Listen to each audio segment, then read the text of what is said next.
Hi, I'm Adam Strouch, and I'm here to talk to you about Apple's investment in an electric vehicle unit. So, let's talk about why companies are gradually switching to electric powered vehicles. Why expand into this industry? In recent years, consumers began to recognize the importance of a need for new energy to power their vehicles. With strict government regulations surrounding gas powered vehicles, fuel being very expensive, along with the scarcity of fossil fuels, as well as the pollution, with the Earth's environment taking the hit. This is prompting most car companies to switch to electric power vehicles gradually over the next years to come. Traditional gas powered vehicles currently have the majority market share over electric vehicles. However, electric vehicle market share will steadily increase and exceed the market share of traditional gas powered vehicles by 2030, rising to a total of 60% market share. So, there is an opportunity to be had. More people will choose electric vehicles in the future.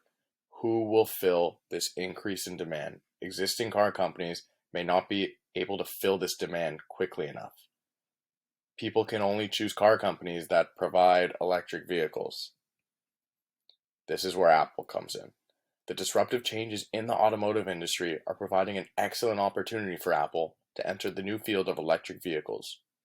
Apple can take advantage of its scientific and technological reserves to occupy the market share of the electric vehicle industry in one fell swoop. Now, let's look at our SWOT analysis. I've already spoken a little bit about the opportunity at hand, the rapid growth in the electric vehicle market. Now let's talk about the strengths of Apple. BCG mentioned in its 2021 summary that Apple is one of the most innovative companies in the world.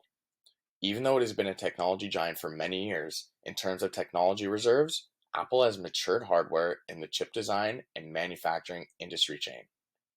Not only that, but Apple has existing automotive technology. They developed Apple CarPlay and Apple Maps as software that are currently in many vehicles today. It only makes sense to expand into their own vehicle. Now let's talk about some of the threats. Although the current electric vehicle market shows a rapid growth trend, Apple must consider the potential risks in this upcoming investment. Firstly, the battery industry may face the potential dangers of green inflation and innovation. There may be a downside risk that battery innovation cannot keep up with industry demand, leading to a shortage. Goldman Sachs also pointed out that battery suppliers delay using new technologies to produce new batteries. In addition, Apple should consider infrastructure and after-sale issues, such as charging stations and power grid, and the coordination that comes with that.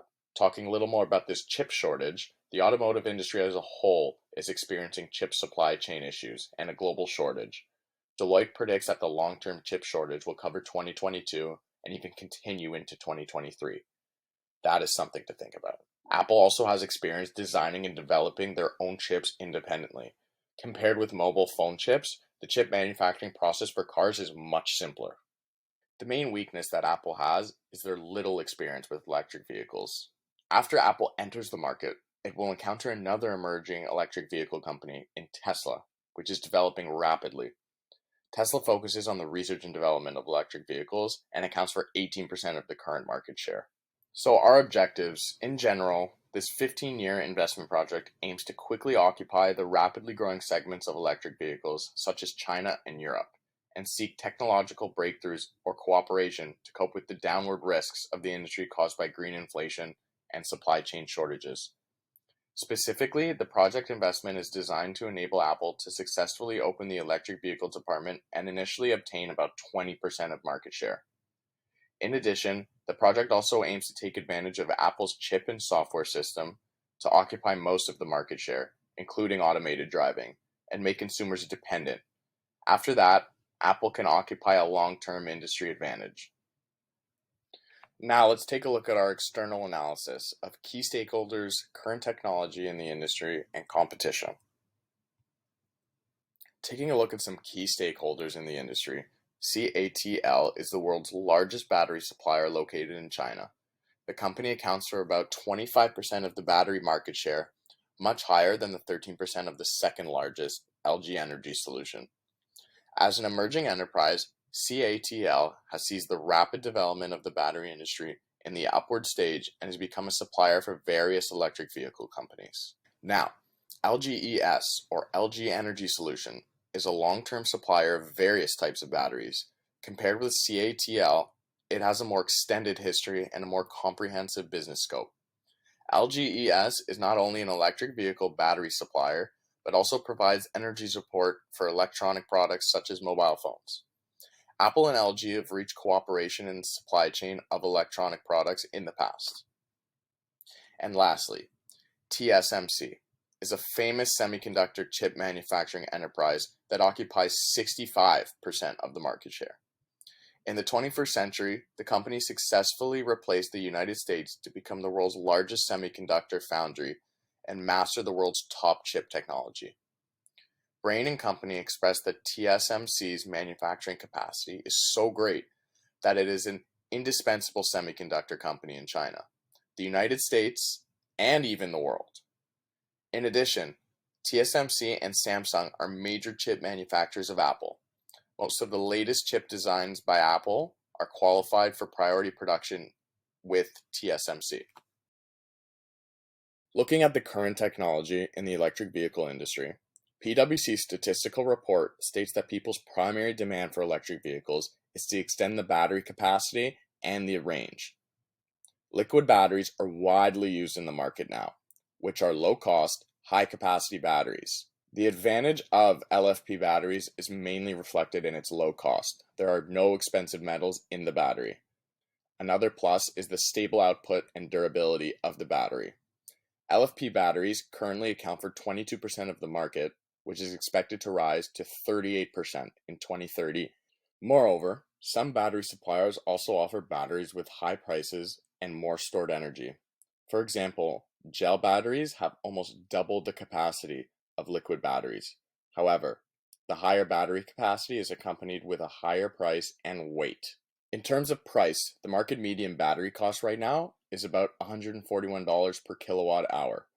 With the upgrading of technology, the charge is expected to be reduced to $95 per kilowatt hour in 2025 and $71 per kilowatt hour in 2030. However, the above estimation is only based on the background that battery suppliers actively update battery technology. If suppliers are unwilling to invest in the research and development of new batteries, the cost will increase inversely due to the rise in price of raw materials. The price rise of battery-related inputs and components may increase the cost of batteries by 5% in 2025. In addition, the geographical location of battery technology is also a feature of the current technological situation. In a report by Roland Berger, he proposed that the battery manufacturing technology and supply chain are now in the hands of only a few countries and regions, very dense. Looking at the issue of infrastructure such as charging stations and power grids, in the United States, where Apple is located, there are currently 31,753 public electric vehicle charging facilities. That's only about 1/5 of gas stations. However, only just over 4,000 of them have DC fast chargers. Besides, the power grid's bearing capacity can support the night charging of only 80 million vehicles. However, during the peak period of power consumption, which is between 2 to 8 p.m., the number of car chargings supported by the grid will be significantly reduced. A similar situation has occurred in China and Europe already. Let's take a look at the competition of Apple as they enter this new industry. First, Tesla, an American electric vehicle company who occupies 18% of the market share and ranks first in the industry. Tesla has sufficient capital, profits, and leading automation technology. KPMG, which operates closely with Apple, energy corporations like Shell, and automotive companies like Mercedes-Benz, commented that Tesla is more valuable than any old car manufacturer. It is a leader in the technology trend and has a market capital as high as $627 billion. In addition, Tesla, as a specialized electric vehicle company, has mastered the industrial chain of the industry. Tesla has built a joint venture factory in Shanghai, China, and used it to produce electric vehicles. This move aims to occupy the world's most significant and fastest growing Chinese electric vehicle market. At the same time, Tesla will get cheap labor in China and closer to battery suppliers in East Asia. Now, Toyota. Toyota, a Japanese automobile manufacturing company, has the second largest market share and capital. The company also has a pivotal position in the internal combustion engine market. At the same time, in the field of new energy, the company started earlier and has advanced hybrid technology, which is renowned in the auto industry. Now, let's take a look at the financial analysis of this investment. So, looking at the accounting return analysis, the analysis of this graph above, the after-tax return on capital, shows that the project was in a loss-making position until the 10th year. From year 10 onwards, the project starts to show a positive return on capital. Although the project had a negative return on capital before the 10th year, the loss was not significant and never fell below negative 0.5%. From the 10th year onwards, the project's return on capital rises gradually to almost 7%. This is a positive trend, thus the project is advantageous and would be approved as a result. Looking at capital budgeting and the total investment budget for this investment, we assumed that Apple's division would create two models, which are the Apple S and the Apple J. The Apple S was originally designed to rival the Tesla Model Y, the smaller of the two Tesla SUVs. The Model Y will sell almost 85,000 units per year and in 2020. So we assume that the Apple S will sell 80% of Model Y's annual sales in 2020, which is around 67,000 units in the first year on the market. Therefore, we anticipate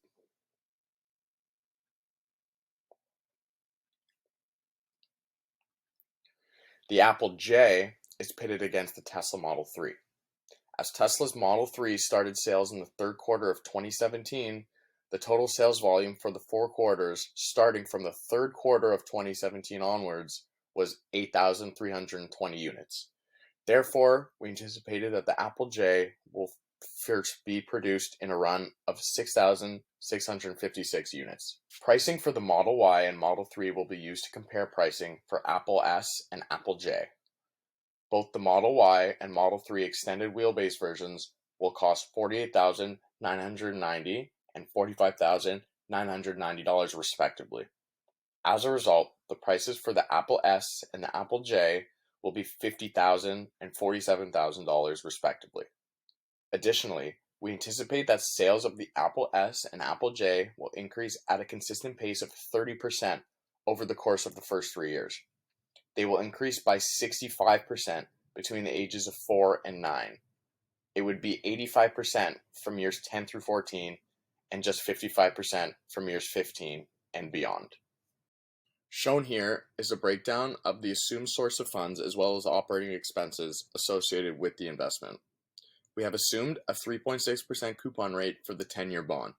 This is the same coupon rate for the bond the Apple company issued in October 6 of 2016. The Biden administration plans to begin a $3.1 billion effort to spur the domestic production of advanced batteries, which are essential to its plan to speed the adoption of electric vehicles and renewable energy. We projected that Apple would finance this investment with a little over $1 billion government grant. We also have assumed that the cost of revenue will increase steadily at a rate of 65% for the first 3 years. From the 4th year to the 9th year, the cost of revenue will grow at a rate of 55%. From year 10 to year 14, the cost of revenue would grow at 37%, and from year 15 and beyond, it would be 32%. In order to evaluate the practicability of Apple's new energy vehicle project, we must look at the return on capital. A return on capital of more than 5% is typically considered to be a solid measure of the financial sustainability of a project when seen from the standpoint of after-tax returns. The after-tax return on capital for Apple's new investment on this car project has been growing at an increasing pace since year 10, and in year 18, it has already surpassed 5%. However, it is always important to plan for the worst. Looking at some contingencies, if there is a shortage of chips in the automotive industry in the future and the cost of revenues rise by 35%, what impact will this have on Apple's project? And will it be possible to proceed with the project? So, looking in this scenario, if cost of revenue does rise 35%, then the after-tax return on capital for Apple's new project will be lower. But the return on capital is the same as it would be in a market without a chip shortage from year 10 onwards.